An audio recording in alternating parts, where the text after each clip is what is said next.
चुनाव के बीच राहुल गांधी ने मानी गलती, बोले कांग्रेस को बदलनी होगी अपनी राजनीति। कांग्रेस नेता राहुल गांधी के एक बयान की खूब चर्चा हो रही है, जिन्होंने शुक्रवार को उत्तर प्रदेश की राजधानी लखनऊ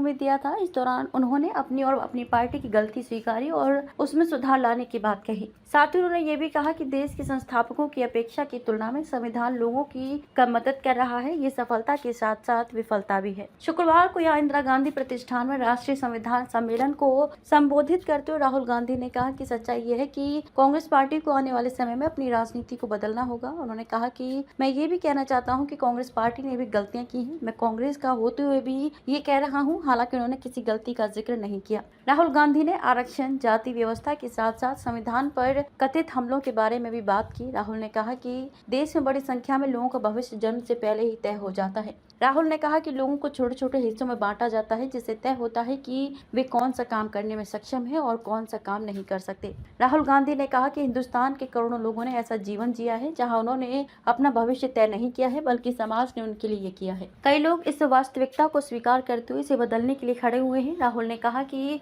जो लोग जीवन भर राजनीति में सत्ता के पीछे भागते हैं, वे इस वास्तविकता को स्वीकार नहीं करते हैं। वे कभी भी अपनी या दूसरों की वास्तविकता को स्वीकार नहीं करते। उन्होंने अपनी भारत जोड़ो यात्रा का जिक्र करते हुए खुद की स्थिति स्पष्ट की। गांधी ने कहा कि सच्चाई यह है कि मैं जनता की आवाज हूँ। मैं भारत जोड़ो यात्रा में समझ गया कि मैं जनता की आवाज, जनता का दुख दर्द हूँ और इसके सिवा मैं कुछ हूँ ही नहीं। कांग्रेस नेता ने कहा कि मुझे और किसी चीज में रुचि नहीं है। अब सवाल उठता है कि आगे क्या करना है। किसी का नुकसान नहीं करना है। सबसे पहले हिंदुस्तान की जो सामाजिक सच्चाई है उसको देश के सामने रखना है। किसी को धमकी नहीं देनी, चोट नहीं मारनी है।